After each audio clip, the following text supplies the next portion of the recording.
We have talked about the Beatles earlier this morning, and there is a classic story about the man who turned the Beatles down, because before they got signed to EMI, they didn't actually get signed to Decca, and they were sort of turned down on face merit. Well, I have the gentleman in front of me who I think has the next best story to that. He actually turned down the song Rock Around the Clock. His name is Dave Miller, and I'm sure we're going to find out why in a little while. Good morning, Dave. Good morning, Steve. We have just played Sticks McGee from the late 40s because I think, without wishing to say how old you may be today, you look very young, I must say. That is just about where your career starts in the record industry, is that right? Well, actually, it started 3 years prior to that, Stuart. And the Wine Spodioti was recorded in 1950 on Atlantic Records. Was Atlantic's second hit. I'd been in the industry, 3.5 years up to that time. So chronologically, sorry to correct you, but... Okay, well, we're learning all the time. But I think there's some rather interesting stories connected with those sort of early starts in the industry. How did you actually become involved in music? Well, I came out of the Navy. I was always interested in communications. Pardon me. I had an occasion to build a small record factory. I'd been recording weddings and various functions. We had a call for a number of pressings that required mass production. I went into a pressing plant to have these records made and just fell in love with the equipment. Went on and developed a small factory with help from the U.S. government, and decided the fellows that I was pressing for at that time, they weren't any brighter than me. Of course, being 21, 22 years of age, the world's your apple, and I went from there and have been fortunate enough to do a lot of my own producing and meet a lot of very interesting people. At that time, though, had you had your eye on a certain area of the industry you thought was not being developed and exploited as much as it should? There were very few, in fact, record pressing plants at that time. Well, actually, about 1 year after starting our small plant, there was a musician strike, and there was a non-union band in Philadelphia called the Furco String Band, one of the many bands that participate in the Mummers Parade. And with the absence of new product, that gave us a chance to record a non-union band, and of course the stations were very happy to have new material, and it developed from there. From the Furco String Band to, well, up to today, up to the London Philharmonic Orchestra, actually. Well, we'll talk about large orchestras later in the story, but let's stay with that period, the late 40s, early 50s. You mentioned Atlantic Records because of the Sticks McGee thing. You were sort of doing an area of music, covering an area of music that Atlantic were also involved in, rhythm and blues, a little bit of country and western and so on. Yeah, a bit of both, and spirituals and gospels that at that time were low-volume sellers because basically they sold only to black people and a few white collectors. And the independent companies in those days were really limited to what we called race records or hillbilly. Right. The connotation was bad, so later it was changed to rock and roll rather than race records, and hillbilly to country and western.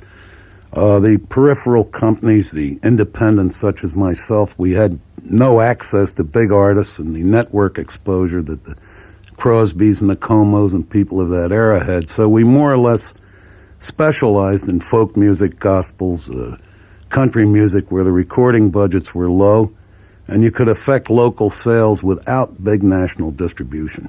Were you aware of a sort of a slight dormant period at the time? Were you thinking, sooner or later, something fresh is coming along, and I want to be part of it? No, not actually. I didn't think in those days in those dimensions. In fact, the industry didn't, to be quite honest. It was a cut-and-dry four-company industry, and the day of the independent producer really hadn't dawned yet. They had a locked-in situation, and we were fed just what the four major companies wanted. Not necessarily what the public had wanted. I don't think the public even knew because they hadn't had through radio the exposure. I think the advent of World War II mixed a lot of tastes. There were people in the States thrown together in the services. Boys from the North going to the South, listening to hillbilly black fellas for the first time in their lives, mixing, bringing their culture and their music to the predominant white population that was in the services. This had a great effect. The major companies, I don't think it was snobbery, I think it was just executive ignorance.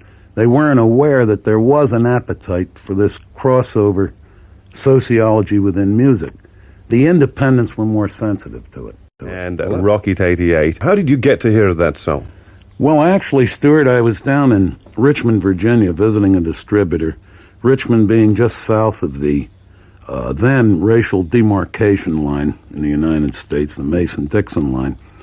And this fellow had said to me, he was distributing the Chess record, and he said, son, it's a damn pity we can't get some of them black things done by a white boy, because the white stores down there just would not stock black product at that time. And he had suggested that I find someone to cover black songs with a white artist so they would have acceptance in the white stores.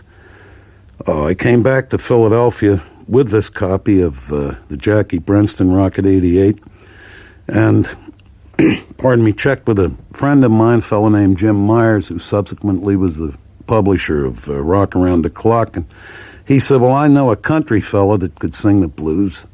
And I said, well, it's not really blues, it's rock. But he led me to Bill Haley, who at that time was Bill Haley and the Saddlemen. Now, Bill was playing in a double-A bar as a country act over in New Jersey across the river from Chester, Pennsylvania, and he also broadcast each weekend on a radio station, WVCH. I played the record for Bill, and he was quite reluctant to record it, in that it wasn't his bag per se, he being a country artist. But Billy Williamson and a few of the fellas in the band at the time said, Bill, we have nothing to lose.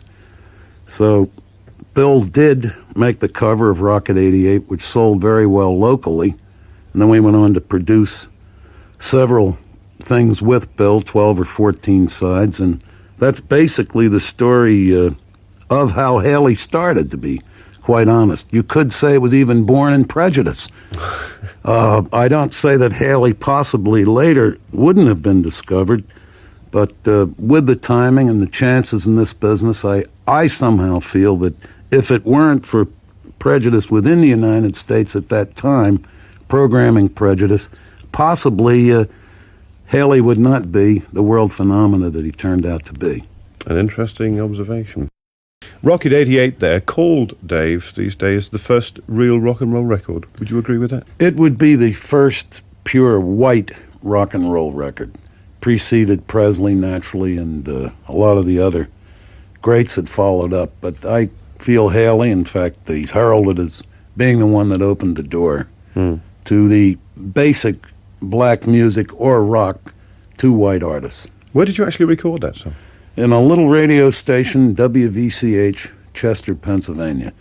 Haley got the handsome sum of $25, and the sidemen each got $15. And I might add, they were very glad to get it. When were you aware of the sales pattern of the record and who it was selling to in what area? Well, the local radio stations played it, and actually we only enjoyed sales in the Richmond, Baltimore, Philadelphia area.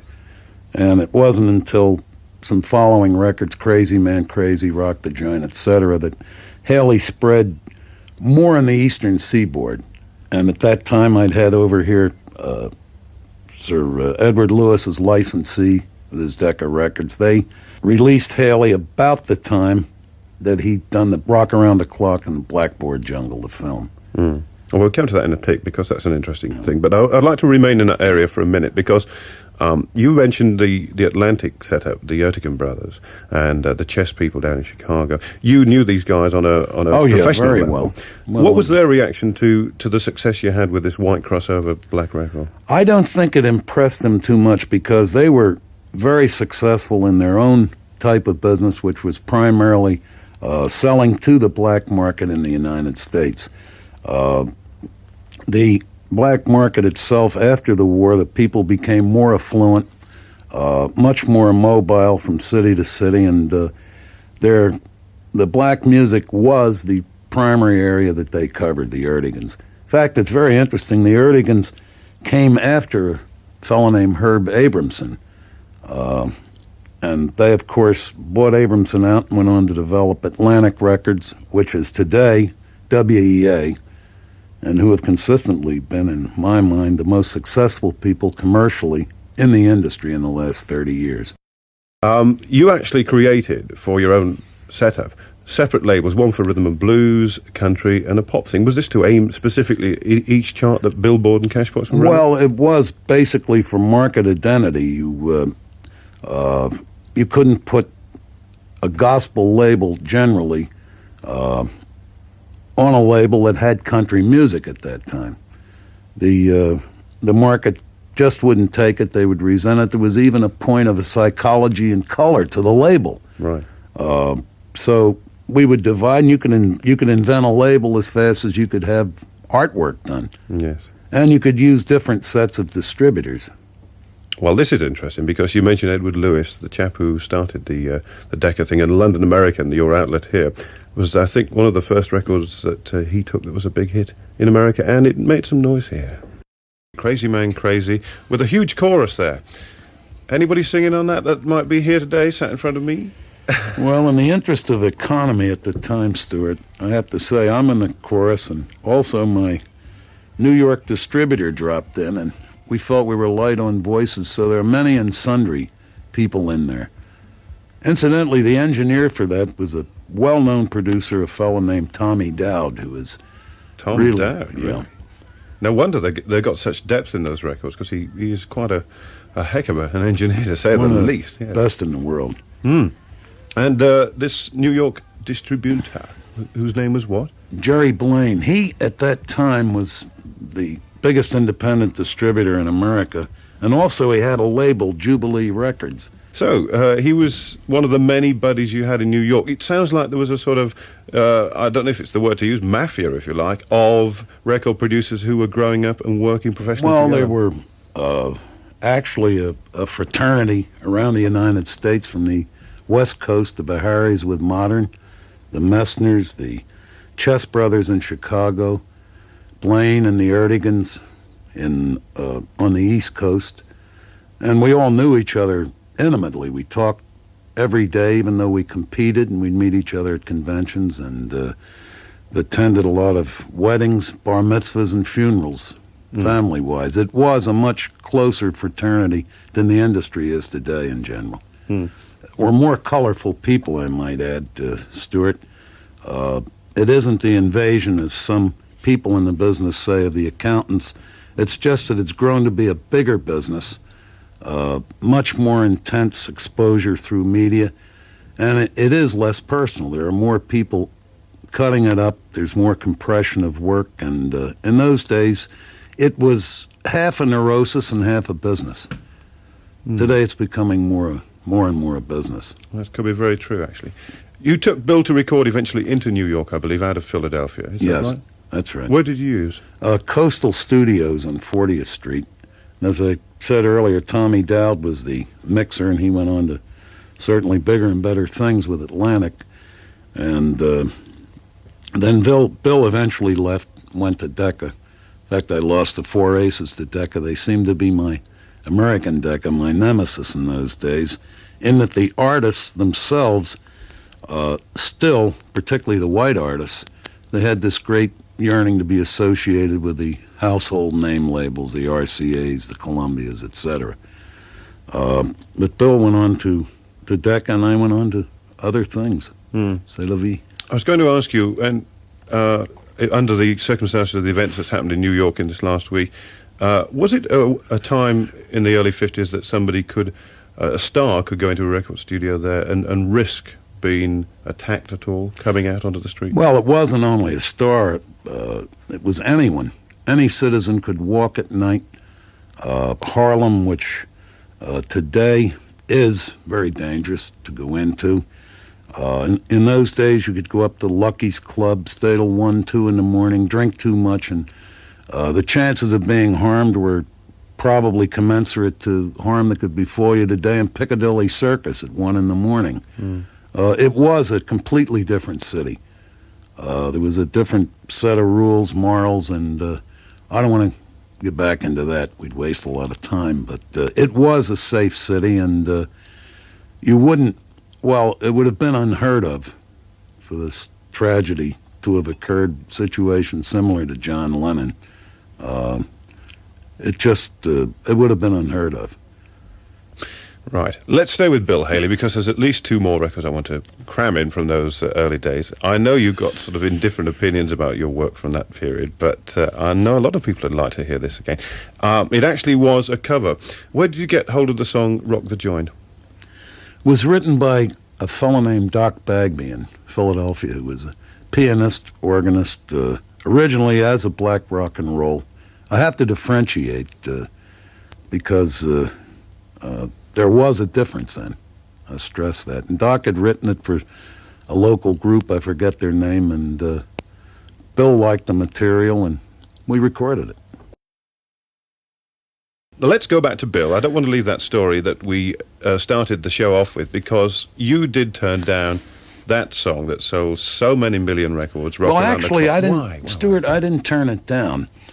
I was over in Europe, and Bill's option came up, and an agency there, Jolly Joyce, who worked with MCA, which was the biggest booking agency in the United States at that time, they and GAC, they wanted a white rock act for Blackboard Jungle, which was sort of the beginning, one of the epics, along with Dean, of the youth revolution in the United States, the hell with the establishment, we want our own identity trend.